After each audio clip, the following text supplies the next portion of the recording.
আশ্চর্য, আমার বিয়ে হলো, বিদায় হলো, আমার কান্না পাচ্ছে না কেন? এত চেষ্টা করলাম, তবুও কান্না হচ্ছে না। আমি হয়তো এমন একজন মেয়ে যার বিয়ে প্রেম করেও হয়নি, তবুও কান্না করিনি। যাই হোক, ওভাবে চলে আসলাম শ্বশুর বাড়িতে। এই বাড়িও দেখি একদম ফাঁকা। এমনিতেও আশেপাশে কোনো বাড়ি নেই, তিনতলা একটি বাড়ি, চারপাশে লাল নীল ঝাড়বাতি জ্বলছে। বাড়িটা যেন অপূর্ব লাগছে। আমি গাড়ি থেকে নামতেই উনি আমার হাত ধরলো। ওইদিকে আপু আর সুগা ভাইয়া। ওরা একটু সামনে এগোতেই মানুষটা এমন একটা কাণ্ড করে বসলো যে লজ্জায় পড়ে গেলাম। আপু আর সুগা ভাইয়া সামনে এগোতেই উনি আমাকে কোলে তুলে নিলেন। এই, আপনি কি করছেন? এত কথা বলো কেন? চুপচাপ থাকো, নাহলে আরো লজ্জায় পড়তে হবে। চুপ হয়ে গেলাম, নয়তো যদি সত্যি কিছু করে বসে। বুঝলাম না এই গোবরা মুখটাকে এত রোমান্টিক মনে হচ্ছে কেন? আপু পিছনে আমার দিকে তাকিয়ে একটা চোখ টিপ দিয়ে আগে আগে চলে গেল। সদর চলতে আসতে না আসতেই কয়েকজন ছেলে মেয়ে এসে হাজির হলো। ওদের দাবি টাকা ছাড়া ঘরে ঢুকতে দেবে না। আপু আর সুগা ভাইয়া ওদের সাথে আছে। উনি আমাকে কোলে থেকে নামাচ্ছেন না। কি একটা অবস্থা! ছেলে মেয়েগুলো ওনার মামাতো ফুফাতো ভাই বোন। আমি আগেও দেখেছিলাম এদের। উনি আমাকে বললো এক হাত দিয়ে যেন ওনার প্যান্টের পকেট থেকে মানি ব্যাগ বের করি। আমি হা হয়ে ওনার মুখের দিকে তাকালাম। উনি চোখ রাঙিয়ে ফিসফিস করে বলল, তাড়াতাড়ি দাও, নয়তো ফেলে দেব। আমি আস্তে আস্তে ওনার পকেট খোলার চেষ্টা করছি। আসলে শেরওয়ানি পরা তো, তাই পকেট খুঁজে পাচ্ছি না। বেশ কিছুক্ষণ চেষ্টা করে মানি ব্যাগ বের করলাম, তবুও লোকটা আমাকে নামিয়ে দিল না। তারপর ওদেরকে টাকা দিয়ে আমাকে ভিতরে নিয়ে গেল। সোজা দোতলায় উঠে গেল। এর মধ্যে একবারও নামায়নি আমাকে। তিনতলা এখনো কমপ্লিট হয়নি, তাই নিচতলা আর দোতলায় সবাই থাকে। এক সাইডে আপু আর সুগা ভাইয়া, বিপরীত পাশে উনি থাকতো, আজ থেকে আমিও। উনি ওনার রুমে এসে নামিয়ে দিল। এ মা, লাইট জ্বালাই নাই কেন? এত অন্ধকার রুম। এই যে, শুনছেন? কিছু বলছো? আমাকে নামিয়ে দিয়ে কোথায় গেলেন? আমি তো আপনার রুমে কোথায় কি আছে কিছুই জানি না। একটু লাইটটা জ্বালাবেন? অপেক্ষা করতে হবে। মানে? চুপচাপ থাকো একটু। বেশ কিছুক্ষণ চুপ থাকার পর বিরক্ত লাগছে। অনেকটা বিরক্ত হয়ে বললাম, আরে ভাই, পাইছেনটা কি আপনি? কখন থেকে দাঁড়িয়ে আছি আমি। কি করবেন করেন, 12টা পার হয়েছে, ঘুমাবো আমি। বুঝতেও দিচ্ছেন না, পা লাগে না বুঝি? এই সময় লাইট জ্বলে উঠলো। আমি 2 হাত দিয়ে চোখ ধরলাম। অনেকক্ষণ অন্ধকারে থাকার পর আলো আসছে, তাই চোখে লাগছে। চোখ মেলে দেখি লাল নীল আলো জ্বলছে। ঘরের সমস্ত জিনিস চকচক করছে, মনে হচ্ছে সব নতুন। সম্ভবত এগুলোই লাগাচ্ছিলেন উনি। আর বিছানাটা পুরোটাই ফুল দিয়ে সাজানো। আপু আর সুগা ভাইয়া যাওয়ার আগে সাজিয়ে দিয়ে গেছে। আমার সামনে লম্বা চওড়া উনি পকেটে হাত দিয়ে আমার দিকে তাকিয়ে আছে। ফ্যানের বাতাসে ওনার চুলগুলো হালকা উঠছে। আবার মন চাচ্ছে ওনার মাথায় একবার হাত দিই, আর মনকে বাধা দিলাম না। ডান হাতটা ওনার মাথায় দিয়ে চুলগুলো বুলিয়ে দিলাম। উনি চোখটা বন্ধ করে ফেললেন। আমি ভয়ে ভয়ে হাত সরিয়ে নিলাম। উনি চোখ মেলে তাকালেন। আমি মাথা নিচু করে দাঁড়িয়ে আছি। উনি খুব নম্রভাবে ডাকলেন আমায়, তে।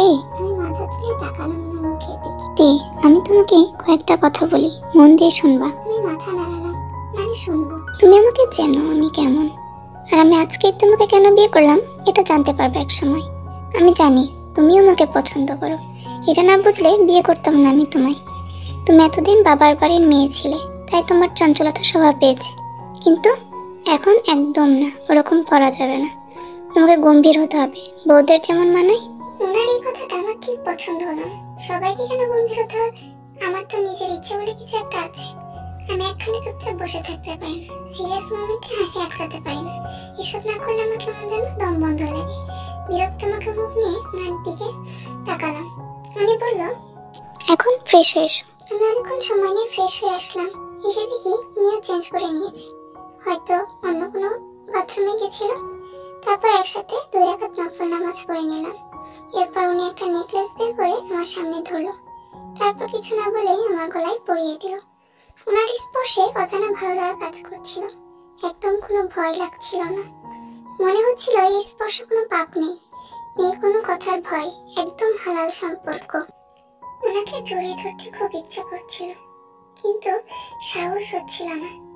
যদি ভাবি যে কেমন মেয়ে একটু ধৈর্য ধরতে পারে না, তাই জড়িয়ে ধরলাম না।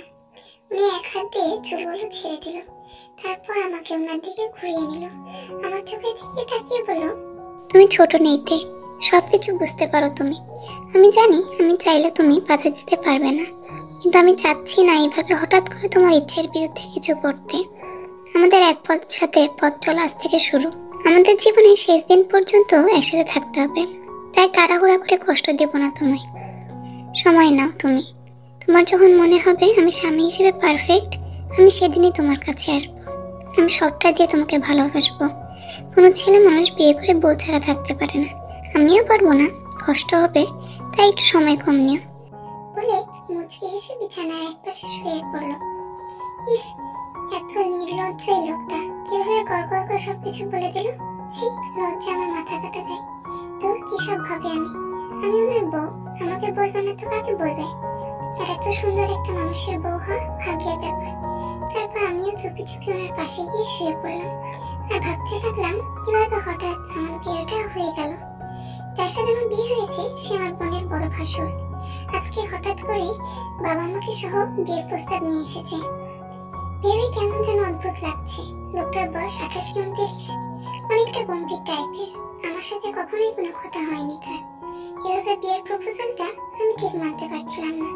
আমি তেয়াম, সবাই তে বলেই ডাকে। আমি এবার অনার্স প্রথম বর্ষের ছাত্রী।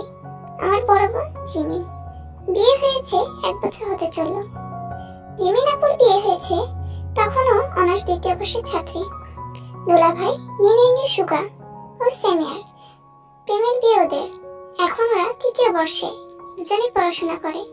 আর দুলা ভাই বড় ভাইয়ের নাম জিয়ন জাঙ্কুক, বাবা জিয়ন কাই, জিয়ন গ্রুপ অফ ইন্ডাস্ট্রির মালিক। আপুর শ্বশুর আর জাঙ্কুক ভাইয়া সবকিছু দেখাশোনা করে। আর কোনো ছেলে মেয়ে নেই। বাকি কথা গল্পে জানতে পারবেন। রেডি হয়ে পাত্রপক্ষের সামনে গিয়ে বসলাম। আপুর শ্বশুর শাশুড়ির সাথে আগে থেকেই কথাবার্তা বলতাম, কিন্তু এই লোকটার সাথে দেখা হলেও কথা হয়নি। দেখতে মাশাআল্লাহ, কিন্তু সবসময় চুপচাপ গম্ভীর হয়ে থাকে জন্য আমার পছন্দ না ওনাকে। আমার জামা একটু আমার মতো চঞ্চল দুষ্ট না হলে তো মিলবে না। আজকে ভার্সিটি থেকে এসে শুনি যে আপু শ্বশুর শাশুড়ি তাদের বড় ছেলেদের সাথে আসবে। ভালো কথা, আমি আমার মতো এসে গোসল করে গান শুনতেছি। এমন সময় আম্মু রুমে এসে বলে শাড়ি পর। আজব, আমি কেন শাড়ি পরবো? আমি পরতে বলেছি তাই। আম্মু, আমি তোমার কথা কিছু বুঝতে পারছি না। আমি কেন শাড়ি পরবো? কারণ জিনের শাশুড়ি তোকে দেখতে আসবে। আম্মু, তুমিও না? আপু শ্বশুর শাশুড়ি তো আমাকে অনেক দেখেছে। আর কি দেখবে? আর দেখবে এতে শাড়ি পরার কি আছে? আমার জামার সাথে প্লাজোই ঠিক আছে। ওনারা তোকে ওনাদের বড় ছেলের জন্য দেখতে আসছে। কি আম্মু? ওই বুড়া লোকটা? বলছিস কি তে? তোর থেকে 9 বছরের বড় হবে। বিয়ের জন্য একদম ঠিক আছে। তোর বাবা আর আমার বয়সের পার্থক্য 12 বছরের। আম্মু, আগের কথা বাদ দাও। এখন কি এত বড় কাউকে বিয়ে করে নাকি? উনি সব আগের কালচার নিয়ে থাকবে, আর আমি এই যুগের। 9 বছরের পার্থক্যে এমন কিছু হবে না। আর শুনেছি জাঙ্কুক নিজেই বলেছে তোকে বিয়ে করবে। তোর বাবারও কোনো আপত্তি নেই। আমাদের তো আর কোনো ছেলে নেই, তোরা 2 বোন একসাথে থাকবি। আর 1 বছর হতে চললো আমরা জিমিনের শ্বশুর শাশুড়িকে চিনি, অনেক ভালো মানুষ। এতদূর চিনেছি জাঙ্কুক বাবা অনেক ভালো, শুধু একটু চুপচাপ থাকে। তাতে কি, ছেলে মানুষ একটু গম্ভীর থাকা ভালো। তাই তোর বাবা ঠিক করেছে সম্বন্ধ পাকা করবে। আম্মু, গম্ভীর থাকা ভালো তাই বলে এতটা গম্ভীর? উনি কখনো আমার সাথে কথা পর্যন্ত বলে নাই। তুই কথা বলেছিলি? কি যে বলো না আম্মু, ওনাকে দেখলেই ভয় লাগে, যেন খেয়ে ফেলার মতো করে তাকায়। যদি একবার কি 2 বার তাকিয়েছে, এছাড়া দেখেনি আমি ওনাকে। এতক্ষণ চুপচাপ ওনাদের সামনে বসে মনে মনে এসব ভাবছিলাম। হঠাৎ আপু শাশুড়ি বলছে, কিরে মা, যা আলাদা একটু কথা বলায়। এতক্ষণে সামনে তাকিয়ে দেখলাম জাঙ্কুক ভাইয়ের সামনে নাই, আমার রুমের দিকে যাচ্ছে। আমি কাছাকাছি করে দাঁড়িয়ে ওনার পিছনে পিছনে আসলাম। বুঝতেছি না এমন কেন হচ্ছে আজ। এমনিতে তো আপু শ্বশুর শাশুড়ির সামনেও বেশ চটপট করে বেড়াই। আমি আর আপু একদমই আলাদা। আমি চটপটে আর আপু শান্ত। ওইদিকে সুগা ভাইয়া চটপটে আর জাঙ্কুক ভাইয়া শান্ত। এই প্রথম নিজের রুমে ঢুকতেও ভয় করছে। মুখে থুতু ছিটিয়ে দিয়ে পিছনে আপুর শ্বশুর শাশুড়ির দিকে একবার তাকিয়ে রুমে পা রাখলাম। পা রাখতেই শক্ত একটা কণ্ঠ কানে এলো, এতক্ষণ লাগে আসতে? এমনি সময় তো এক জায়গায় স্থির থাকো না। আমার কান্না পাচ্ছে। এই লোকটা আমার সাথে প্রথম কথা বললো, তা আবার ধমক দিয়ে। প্রথম কথা বুঝে একটা বোনরা ভালোভাবে বলে, আর ইনি তো ভালো মানুষ। না না, আমার মতো মিকি যদি এই উদ্ভট লোকটার সাথে সারা জীবন কাটাতে পারবে না। যে এই কথাটা বলতে যাব তখনই উনি বলে উঠলেন, আমি তোমার মতামত জানতে আসিনি। চুপচাপ এই শাড়ি পাল্টে বিয়ের শাড়ি পরে নাও। আজকে একটু পর আমাদের বিয়ে হবে। এই বলে হন হন করে বেরিয়ে গেল। আবার ফিরে এসে বলল, আজকেই শ্বশুর বাড়িতে যেতে হবে। কথা না শুনলে ফেসবুকে কার সাথে কি করেছো সব তোমার আব্বুকে বলে দেব। আমি তাজ্জব বনে গেলাম। এটা কি আদেশ করলো নাকি থ্রেট দিল? আরে ভাই, আমাকে একটু বলার সুযোগ তো দিবে নাকি? একটু পর আম্মু এসে একটা মিষ্টি আমার মুখে ধরে বলল, তুই আগে থেকে পছন্দ করতে জাঙ্কুককে? কখনো বলিসনি তো? কি অদ্ভুত কথাবার্তা আম্মু। কেন, তুই নাকি জাঙ্কুককে বলেছিস যে বিয়ের প্রস্তাব নিয়ে আসেন? কি আম্মু, এসব তুমি আমাকে কি বলছো? কেন, কে আর বলবে? তুই যাকে বলেছিস সেই বলেছে। জাঙ্কুক ভাই এসব বলেছে? এই দেখ, সত্যি কথা মুখ দিয়ে বের হয়েছে, তার মানে সত্যি বলেছিলি। আচ্ছা যাই হোক, রেডি হয়ে নে, জিমিনার সুগা কাজে নিয়ে আসছে। বলে আম্মুও বেরিয়ে গেল। আম্মু, ও আম্মু!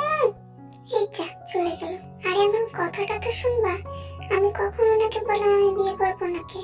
আর আমি ফেসবুকে কার সাথে কি করেছি? শুধু তো একটা ছেলেকে দুলাভাই বানিয়ে।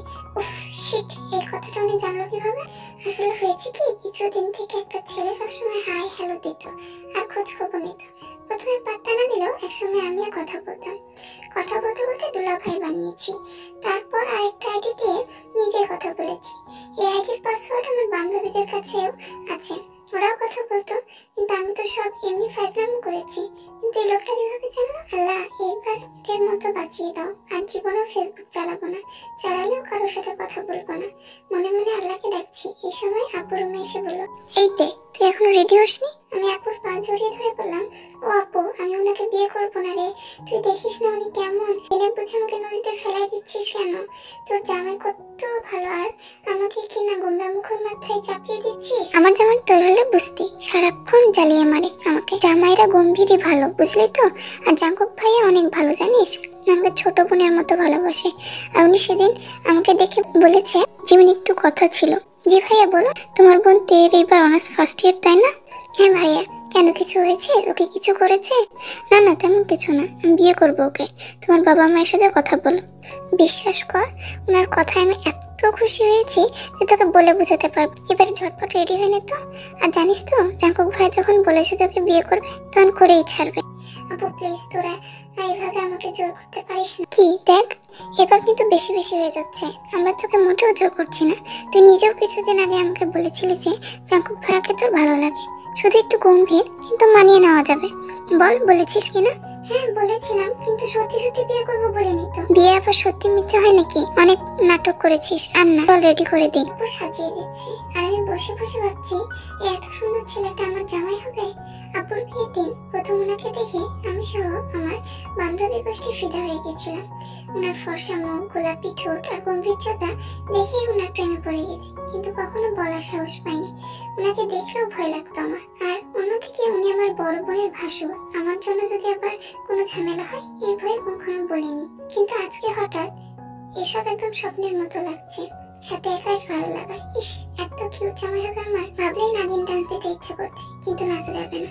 এমন ভাব করতে হবে যেন আমার ইচ্ছের বিরুদ্ধে সব হচ্ছে। কারণ আমি বুদ্ধি হওয়ার বয়স থেকে বলে আসছি, আমার জামাই হবে একদম আমার কার্বন কপি। আর বয়সও সেম, কিন্তু এখন তেমন কিছু হচ্ছে না, তাই আমি মন খারাপের ভান ধরে থাকবো। আপুর কথাই ভাবনার ছেদ পড়লো। বাহ, তোকে তো এই শাড়িটাতে খুব মানিয়েছে। জাঙ্কুক ভাইয়ের পছন্দ আছে বলতে হবে। আমার বোন কি কম সুন্দরী নাকি? আপুর কথা শুনে লজ্জা লাগছে। হয়েছে হয়েছে, আর লজ্জা পেতে হবে না। আয়নায় তাকা। আয়নায় তাকালাম। লাল খয়েরির সাথে গোল্ডেন কালার, সাথে ম্যাচিং পাথরের জুয়েলারি আর ডিপ সাজ। আপু পারেও বটে, মনে হচ্ছে পার্লার থেকে সেজেছি। এর মধ্যে বাহির থেকে বেশ কয়েকবার ডাক পড়েছে, তাই আপু তাড়া দিল তাড়াতাড়ি বের হওয়ার জন্য। আপু দরজা খুলতেই হুড়মুড়িয়ে অনেকেই ঘরে ঢুকলো। আমি তো অবাক, এত মানুষ এসেছে বাড়িতে, বুঝতেই পারিনি। মামা মামি চাচা চাচি সহ আরো অনেকে এসেছে। একটু পর বিয়ে পড়ানো হবে। আমি আর উনি সামনাসামনি বসে আছি। আমি বসার পর একবার মাথা তুলে সামনে তাকাইনি। সবাই তো রীতিমতো কানাঘুষা শুরু করেছে যে আমাকে হয়তো মতের বিরুদ্ধে গিয়ে বিয়ে দেওয়া হচ্ছে। নয়তো আমি এত চুপচাপ কেন? আমার নাকি চুপচাপ মানাই না। আমি কিভাবে বুঝাবো যে আমার লজ্জা লাগছে? ভীষণ লজ্জা লাগছে আমার। আজ সবার মাঝে বলে উঠলেন, তোমার কি ইচ্ছে নেই এই বিয়েতে? না থাকলে বলো, তবু এইভাবে চুপ বসে থেকো না। সবার মনে দ্বিধাদ্বন্দ্ব রেখো না। মতের বিরুদ্ধে গিয়ে বিয়ে করবো না আমি তোমায়।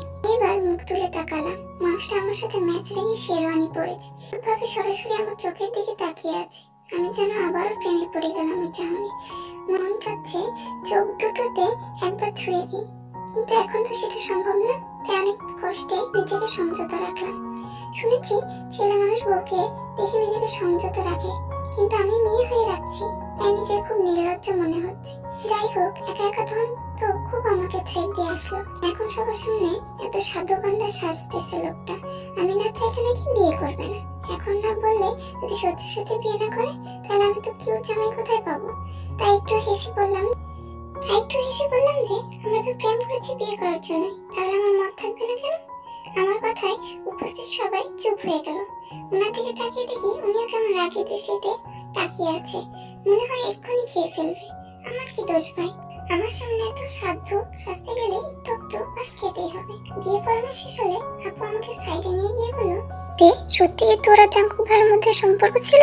আপু, তোর জাঙ্কুক ভাই কি প্রেম করার মতো মানুষ নাকি? ওনাকে দেখলেই তো মনে হয় আনরোমান্টিক মানুষ। ওনাকে দিয়ে প্রেম ভালোবাসা হবে না। তাহলে তুই সবার সামনে বললি যে? আরে এ তো আমি এমনি এমনি বলেছি। হাই আল্লাহ, তুই ওনাকে আনরোমান্টিক মনে করিস, আর আমার তো মনে হয় সুগার থেকে ভাইয়া বেশি রোমান্টিক। মাঝে মাঝে ওনার কথা শুনে আমার তাই মনে হয়। তবে উনি সবার মতো না যে সবসময় আলগা প্রীতি দেখাবে, সারাক্ষণ বইয়ের পিছন পিছন ঘুরবে। উনি সব ভালোবাসা কাজেই করে দেখান। শেষের কথাগুলো সুগা ভাইয়াকে দেখেই বলল আপু। সুগা ভাইয়া এসে বলল, কি আমি আলগা প্রীতি দেখাই? সবসময় একটু কাছে থাকি, এজন্য এইভাবে আমার ভালোবাসাকে অপমান করছো? আরে না, আমি অপমান কই করলাম? আমি তো জাঙ্কুক ভাইয়ের কথা বললাম। হ্যাঁ বুঝি তো, কিন্তু শালিকা তো এখন বড় ভাবি হয়ে গেছে, ওর সামনে বেশি কিছু বললাম না। না না জিজু, আমি শালিকায় থাকবো, ভাবি হবো না। শালি দোলা ভাইয়ের কাছে আবদার করতে পারে, কিন্তু ভাবি তো পারবে না। শালি আমার চালাক আছে, দেখতে হবে না শালিটা কার। এরপর খাওয়া দাওয়া শেষ করে বিদায়ের পালা। আমি প্রথমে যেতে চাচ্ছিলাম না, কিন্তু ওনার একটা ধমক খেয়ে আর কথা বাড়াইনি। উনি আমার একটা হাত ধরে আছে, আমি অনেকবার খোলার চেষ্টা করেছি, কিন্তু উনি ছাড়ছেনই না। বারবার বলতেছি একটু ছাড়ুন, দরকার আছে না, উনি ছাড়ছেই না। উল্টা আমাকে ধমক দিয়ে বলে যে এত নড়াচড়া করে লাভ নেই, আমি ছাড়বো না। বাধ্য হয়ে বললাম, প্লিজ ছাড়েন, আমি বাথরুম যাব। 5 মিনিট সময় দিলাম, এর মধ্যে আসবা। এই বলে হাত ছাড়। আমি বললাম 5 মিনিট না ছাই, পাক্কা 30 মিনিট পরে এসে দেখি আব্বু দোলা ভাই আর উনি সবাই বসে আছে। মানুষজন কমে গেছে, 11টা পার হয়েছে, সবাই হয়তো চলে গেছে। আমি যেতেই উনি উঠে আবার আমার হাত ধরে সবার কাছ থেকে বিদায় নিয়ে বের হয়ে আসলাম। এভাবে আমার শ্বশুর বাসা আসে। এগুলো ভাবতে ভাবতে এপাশ ওপাশ করতে করতে রাত কেটে গেল। এমনিতে আমি সবসময় নড়াচড়া বেশি করি, তার উপর আজকে বিছানায় একটা ছেলে মানুষ। ঘুম আর হলো না আজকে। ফজরের আজান কানে আসতেই উঠে পড়লাম। অজু করে বের হতেই দেখি উনি উঠে পড়েছে। নামাজ পড়ে নিচে গেলাম। এর আগে যেহেতু এই বাড়িতে এসেছি, তাই সবকিছু চেনা আছে। নিচে গিয়ে আস্তে আস্তে সদর দরজা খুলে বাইরে বের হলাম। বাড়িটার সামনেটা পুরোটাই ফাঁকা। ছোট ছোট আম গাছ, লিচু গাছ, পেয়ারা গাছ আর বিভিন্ন রকমের ফলের গাছ সব সারিবদ্ধ আর ফাঁকা ফাঁকা করে লাগানো, এই জন্য আরো বেশি ভালো লাগে। আমি আগে এই বাড়িতে আসলেও এত সকালে উঠে বাইরে আসিনি। ধুলোতে পাখির কিচিরমিচির শব্দ আর সকালের শুভ্র বাতাস গায়ে লাগতেই যেন মনটা ফুরফুরে হয়ে গেল। এদিক ওদিক ঘুরে বেড়াচ্ছে, আর উপর থেকে একজোড়া চোখ ওর দিকে তাকিয়ে ভাবছে, কি একটু চুপচাপ থাকতে পারে না? কালকে এত করে বোঝালাম নতুন বউয়ের মতো থাকতে, তা না, সকালে উঠেই ধেই ধেই করে বাইরে গেছে। আর কয়দিন যত খুশি নিচে বেরাও, এরপর থেকে তোমাকে বন্দি করে রাখবো। চাইলেও যখন তখন ইচ্ছা মতো ঘুরতে পারবো না মিসেস জিয়ন জাঙ্কুক। যার জন্য তোমাকে বিয়ে করেছি সেটা তো পূরণ করতেই হবে, কারণ জিয়ন জাঙ্কুকের প্রয়োজন ছিল তোমাকে, বড্ড বেশি প্রয়োজন ছিল। এসব ভাবতে ভাবতে দেখে তেকে কোথাও দেখা যাচ্ছে না। জাঙ্কুক দ্রুত নিচে নেমে এসে তে মাত্র ভিতরে এসেছে, তখনই জাঙ্কুক নিচে নামে। দেখে তে কিচেনের দিকে যাচ্ছে। দেখে দেখে এক কাপ কফি চেয়ে আগের দিনের খবরের কাগজটা পড়া শুরু করে। তে জাঙ্কুকে কফি দিয়ে সবার জন্য নাস্তা বানায়। কাল ঘুমাতে দেরি হয়, সবার একটু দেরিতেই ঘুম ভাঙে। টিমিন এসে দেখে তের নাস্তা বানানো শেষ। এই তে, কি করছিস এসব? এত তাড়াতাড়ি উঠতে গেলি কেন? আপু সমস্যা নেই, আমার ঘুম আসছিল না, তাই উঠে পড়েছি। আরে শালিকা যে, বিয়ে হয়ে আসতে না আসতে দায়িত্ব পালন শুরু করেছো দেখি। কথা বলতে বলতে সুগা নিচে আসলো। ওনার আরো 2টা মামাতো বোন উঠেছে। হঠাৎ সোফায় বসে ওনাকে দেখতে পেয়ে সবাই চোখ টেপাটেপি করে হাসছে। আমি ওদের মতে গতি বুঝতে পারছি না, এমন কেন করছে। আপু এসে ফিসফিস করে বলতে লাগলো, এইতে এটা কি হলো বলতো? কি জাঙ্কুক ভাইয়া তো কখনো নিচে এসে কফি খায় না, মানে এত সকালে তো কখনো নিচে আসে না, তাহলে আজ ব্যাপার কি? ব্যাপার ওনাকে এই জিজ্ঞেস করো না বলে ওদের কাছ থেকে সরে আসলাম। আর ওরা সবাই হেসে উঠলো। আমি রুমে আসলাম, কিছুক্ষণের মধ্যেই উনি রুমে আসলো। অফিস যাব কথাটা বলে টাওয়াল নিয়ে বাথরুমে ঢুকে পড়লো। আমি আবার নিচে গেলাম, ওনার জন্য নাস্তা নিয়ে আসলাম। একটু পর উনি গোসল করে বের হলেন, শুধুমাত্র টাওয়ালে পরে, নাভির একটু নিচে টাওয়ালে, বর্ষাবো গলার একটু নিচে লাল তিল, চুল থেকে টপ টপ করে পানি পড়ছে, গোলাপি ঠোঁটগুলো ভিজে আছে। ইচ্ছে করছে ঠোঁটগুলো একবার ছুঁয়ে দিই। একটা ছেলে মানুষ এতটা সুন্দর হয়, এনাকে না দেখলে বুঝতেই পারতাম না। ওনাকে নিয়ে ভাবতে ভাবতে ভাবনার রাজ্যে ঢুকে পড়েছি। তখনই উনি জোরে ডেকে উঠলো, এই মেয়ে, কখন থেকে ডাকছি? এভাবে হা করে ঠোঁটের দিকে তাকিয়ে আছো কেন? কি স্টিচ করতে চাচ্ছিলে নাকি? আসলে আমতা আমতা করছো কেন? আপনার ঠোঁটগুলো আসলে অনেক সুন্দর, মন চাচ্ছিল ছুঁয়ে দিই, কিন্তু আপনি কি না কি মনে করবেন তাই করলাম বলে এক দৌড়ে নিচে আসলাম। পাগলি একটা। 30 মিনিট হবে উনি বেরিয়ে গেছে। আমি বাড়িতে কথা বললাম। চাচা চাচি মামা মামি সহ কাছে কিছু আত্মীয় স্বজন আসবে আজকে এই বাড়িতে। আসলে একদিনের দাওয়াতে নিজের মানুষ ছাড়া তো কেউ আসবে না। হঠাৎ করে বিয়ে না হলেও আমার বিয়েতে তেমন কোনো বড় অনুষ্ঠান করতো না, কারণ আপুর বিয়েতে অনেক বড় অনুষ্ঠান করে আব্বু অনেকটাই গ্যাপে পড়েছিল। তাই আমিও বলেছিলাম আমার বিয়ে খুব সাদামাটা ভাবেই করবো। আব্বু ছোটখাটো ব্যবসায় আমাদের দিন ভালো কাটলেও একেবারে বড় অনুষ্ঠান আমাদের জন্য না। আপুর বিয়েতে করা লেগেছে কারণ আপু বড় মেয়ে ছিল, আর আপু শ্বশুর শাশুড়ি বলেছিল আমাদের বাড়ির ছেলের বিয়ের অনুষ্ঠান না করলেই নয়, নয়তো আমাদের আত্মীয় স্বজনের কাছে নত হতে হবে। যদিও সুগা ভাইয়া আলাদাভাবে কিছু সাহায্য করতে চেয়েছিল, কিন্তু আব্বু নেয়নি। এর মাঝে নতুন বউ দেখতে অনেকে এসেছে, কিন্তু আমার হাত কান একদম খালি। বয়স্ক মহিলারা নিজেদের মধ্যে ফিসফিস করছে। আমার শাশুড়ি এসে বলল, বড় বৌমা আমার ঘরে একটু আসো তো। আর একটু জোরে আপুকে ডেকে বলল, ছোট বৌমা সবাইকে নাস্তা দাও। আর ওনাদের উদ্দেশ্যে বলল, আপনার একটু বসুন ভাবি, আমরা এক্ষুনি আসছি। তারপর আমাকে ঘরে নিয়ে একটা গহনার বাক্স দিয়ে বলল, বৌমা এসব পরে নাও, আর প্রথম দিকে কমপক্ষে 6 মাস পর্যন্ত এসব পরে থাকবা। কালকেই দিতাম বাড়িতে এসে অনেকক্ষণ বসেছিলাম, কিন্তু তোমরা আসছো না দেখে ঘুমিয়ে পড়েছি। আজকে খালি হাত কান গলায় যদি ওনারা দেখে যেত, তাহলে সারা পাড়ায় বলে বেড়াতো জীবন বাড়ির বড় বউকে স্বর্ণ ছাড়াই দেখে আসলাম। তোমার বাবা মা কেমন নির্লজ্জ বলো তো, তোমাকে কিছু দিল না? শেষ কথাটা শুনে চোখ থেকে টপ টপ করে পানি পড়ছে।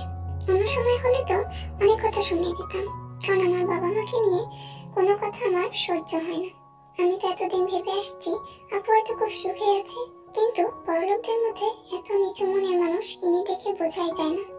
কোনো কিছুর নাকি অভাব নেই, তবে বাবার বাড়ি থেকে কি দিল না দিল এটা এভাবে কেন বললো? সবার সামনে নিজে কেমন ভাবে উপস্থাপন করে যেন খুবই মিশুক আর ভালো মনের মানুষ। উনি আবারও ধমক দিয়ে বলে উঠলো, তাড়াতাড়ি এগুলো পরে ওনাদের সামনে যাও, নয়তো কেলেঙ্কারি করে ফেলবে। আমি চোখ মুছতে দেখতে পেলাম আড়াল থেকে একটা ছায়া সরে গেল। আমি আস্তে আস্তে চুড়ি, কানের ঝুমকা, গলার হার সব পরে বাহিরে গেলাম। সবাই বেশ প্রশংসা করলো। আমার শাশুড়ি ছিল ওখানে, ওনার উদ্দেশ্যে কয়েকজন বলল, সত্যি ভাবি আপনার দুই বউ মাশাআল্লাহ, ছেলেগুলোও যেমন বউ তেমন বেশ মানিয়েছে। এখন শুধু একটা বাচ্চা হলেই সংসারটা পূর্ণ হবে। তার ছোট ছেলের বিয়ে তো প্রায় বছর হলো, সুখবর কবে দেবেন? আপু পাশেই ছিল, শাশুড়ি মা আপুর দিকে চেয়ে বলল, সময় হলেই হবে, এখনকার ছেলে মেয়েরা তাড়াতাড়ি বাচ্চা নিতে চায় না ভাবি, কিছুদিন গেলে নেবে। আমি শাশুড়ি মায়ের মুখের দিকে তাকিয়ে আছি, সবার সামনে কত ভালো দেখায়, আর ভেতরে ভেতরে যেন নাগিন। আমি চাইলে তখন মুখের উপর অনেক কিছু বলতে পারতাম, কিন্তু কাল রাতে জীবন জাঙ্কুক নিষেধ করেছে, কখনো যেন আমার কারণে ওনার মা কষ্ট না পায়। আর তার উপর আমি নতুন বউ, এজন্য সব সহ্য করে গেছি। এর আগে আমার কানের স্বর্ণের জিনিস ছিল, কিন্তু কালকে সাজার সময় বাড়িতেই খুলে রেখেছি। শাড়ির সাথে ম্যাচিং করে জুয়েলারি পরেছিলাম জন্য। গলায় একটা সিম্পল লকেট দেওয়া চেন ছিল, সেটাও খুলে রেখেছি। সবাই চলে যাওয়ার পর রুমে এসে একা একা বসে আছি, খারাপ লাগছে অনেক। আপুর তো স্বর্ণের শুধু চুড়ি আর কানের ঝুমকো দিয়েছে, কিন্তু বিয়ে কিছুতেই কর, কারণ একবারেই এত কিছু করা সম্ভব ছিল না। তাহলে কি আপুকেও কথা শুনতে হয়েছিল? এমন সময় আপু রুমে এসে দরজা লাগিয়ে দেয়, আমার কাছে এসে গালে হালকা চাপড় দিয়ে বলে, মন খারাপ করিস না তে, শ্বশুর বাড়িতে একটু একটু কথা হজম করতেই হয়, শুধু শাশুড়ি মায়ের, তাছাড়া বাড়ির প্রত্যেকটা মানুষ ভালো, জাঙ্কুক ভাইয়া বেশি ভালো। আপুর মুখের দিকে তাকিয়ে আছি, মনে হচ্ছে আপুও কান্না করেছে। আমি আড়াল থেকে শুনেছি মা তোকে কি কি বলেছে। প্রথম দিকে আমাকেও বলেছিল, কিন্তু তোর সুগা ভাইয়া আমাকে আলাদা করে জিনিস বানিয়ে দিয়েছিল।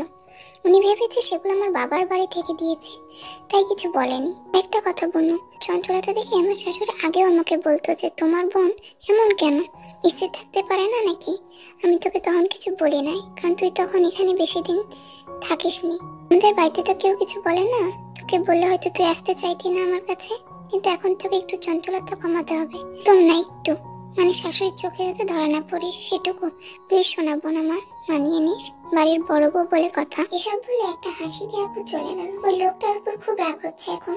সুগা ভাইয়া পড়াশোনা করা অবস্থায় আপুকে স্বর্ণের জিনিস বানিয়ে দিয়েছে যাতে ওনার মা কিছু বলতে না। ইনি বুড়ো হয়ে গেছে, এত বড় বিজনেসম্যান, অথচ বউকে স্বর্ণ দেয়নি কেন? উনি কি জানে না ওনার মা কেমন? আর আমাদের পরিবার সম্পর্কেও তো ওনার ধারণা আছে। হঠাৎ বিয়ে না করলে হয়তো আব্বু কিছু দিত, হঠাৎ বিয়ে করার কারণে সেটাও হয়নি। আজকে আসুক ওনার একদিন, কি আমার যে কয়দিন লাগে। দুপুর 2টা বাজে, বাবার বাড়ির সবাই এসে গেছে। আজকে আমাকে আর ওনাকে যেতে হবে আমাদের বাড়িতে, এটাই নিয়ম। আপু যেত, কিন্তু শ্বশুর বাড়ির দায়িত্ব বেশি হওয়ার কারণে আপুর যাওয়া হচ্ছে না। উনিও বেশ সময় মতো এসে গেছে, সবার সাথে কথা বলে রুমে এসেছে। আমি ওনার অপেক্ষাতেই ছিলাম। আসার সাথে সাথে জিজ্ঞেস করলাম, আপনি হঠাৎ করে আমাকে বিয়ে করলেন কেন? উনি একবার আমার দিকে তাকিয়ে বলল, ফ্রেশ হয়ে আসছি। আজব মানুষ তো, আমি কথা বলার জন্য বসে আছি আর উনি ফ্রেশ হতে গেল। মানুষটা দেখি দিনে একরকম রাতে অন্যরকম, ছেলে মানুষ কেমন হয়। একটু পর উনি ফ্রেশ হয়ে এসে আমার পাশে বসলো। তুমি হঠাৎ বিয়ে করার কারণ জানতে চাচ্ছ যে? আমি মাথা নাড়লাম। ভালোবাসি আমি তোমাকে, অনেক বেশি ভালোবাসি। তোমাকে প্রথম দিন দেখেই ভালো লেগেছে, কিন্তু তুমি আমার ছোট ভাইয়ের শালী, এজন্য সবসময় এড়িয়ে চলেছি তোমাকে। কিন্তু আমি যখন বুঝতে পেরেছি যে তুমিও দুর্বল আমার প্রতি, তখন থেকে আমি আর দূরে থাকতে পারছি না। তোমাকে লুকিয়ে দেখা, তোমাকে ফলো করা, কখন কোথায় যাচ্ছ, কি করছো, সবকিছুর উপর নজর রাখা যেন আমার দায়িত্ব হয়ে গেছে। হঠাৎ একদিন মনে হলো ফেসবুকে নক দিয়ে কথা বলি। নক দিলাম, কিন্তু তুমি প্রথমে পাত্তাই দিলা না। কাউকে ভালোবাসলে তার সাথে কথা বলার জন্য নত হতে লজ্জা লাগে না, কথাটা আগে মানতাম না। সবসময় বলতাম যে জিয়ান জাঙ্গু কখনো কারো কাছে নত হবে না, কিন্তু আমি নিজেই কথাটা ভুল প্রমাণ করে বারবার SMS দিতাম তোমাকে। শেষে তুমি কথাও বললে, কিন্তু দুলাভাই বানিয়ে। আমি হা করে ওনার মুখের দিকে তাকিয়ে আছি। ওইটা তাহলে উনি ছিল? তারপর আবারও বলতে লাগলে, তোমরা যে বান্ধবীরা মিলে কথা বলছিলে আমার সাথে, এটা আমি বুঝতে পেরেছিলাম। কিভাবে বলি? একদিন আমি তোমার ভার্সিটির সামনেই গাড়িতে ছিলাম, তখন তোমার হাতে ফোন ছিল না, কিন্তু আমার সাথে কথা হচ্ছিল। তখনই বুঝে যায় যে তুমি একা না, অন্য কেউ আমার সাথে কথা বলে।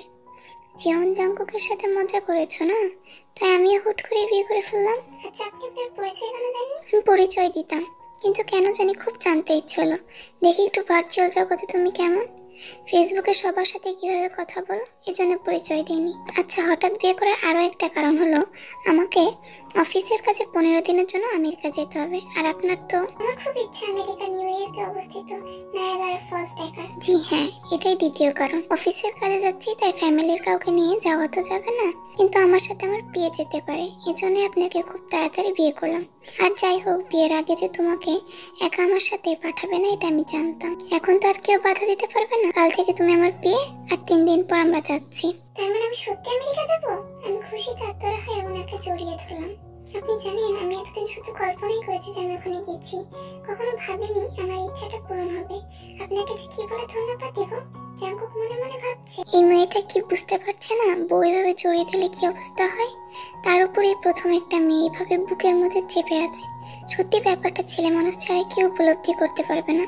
জাঙ্কুক দাঁতে দাঁত চেপে সহ্য করে যাচ্ছে। একটু পর তে জাঙ্কুককে ছেড়ে দিয়ে রুম থেকে দৌড়ে বাইরে চলে গেল।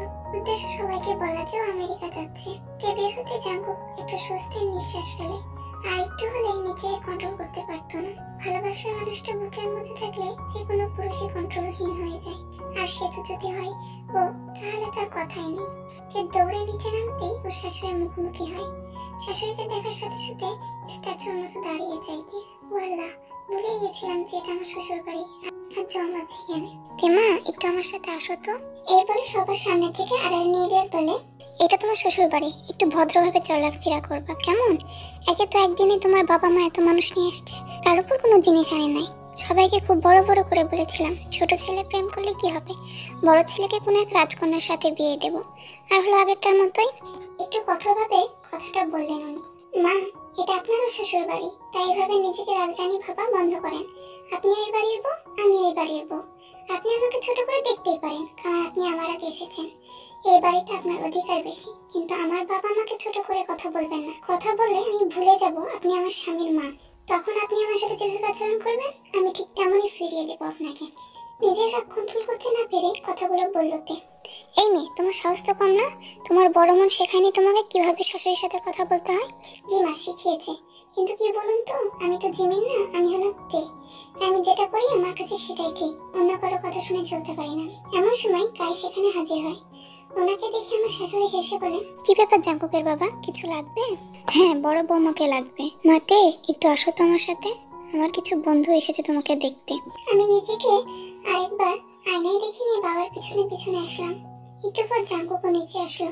সবার সাথে দেখা হলো, কথা হলো। আব্বু শুভ ভাই ছিল সাথে। আমরা আসার কিছুক্ষণের মধ্যে আমার শাশুড়িও সেখানে এসেছে। সবাই একটা করে গিফট দিয়ে গেল। সবাই চলে গেছে। আমাদের যাওয়ার কথা থাকলেও ওনার অফিসে দরকার থাকার কারণে যাওয়া হয়নি। আমি আর আপু একসাথে আছি। আচ্ছা আপু, তোর শাশুড়ি এমন, তুই তো আগে কখনো বলিসনি। কি বলতাম বল, আর কিভাবে বলতাম? যেহেতু আমি নিজের পছন্দে করেছি। আমার বাবার এতটাও ক্ষমতা নেই যে আমি কিছু বললে সাথে সাথে দিতে পারবে। তাই আমি কিছু বলে বাবা আমাকে টেনশনে ফেলতে চাইনি। আচ্ছা, সব তো বুঝলাম, কিন্তু তুই আমার বেলাতে না করলি না কেন? তুই তো জানতিস তোর শাশুড়ি কেমন, তবেও কেন আমাকে বিয়েতে জোর করলি? কেন জোর করেছে সেটা আমি বলছি।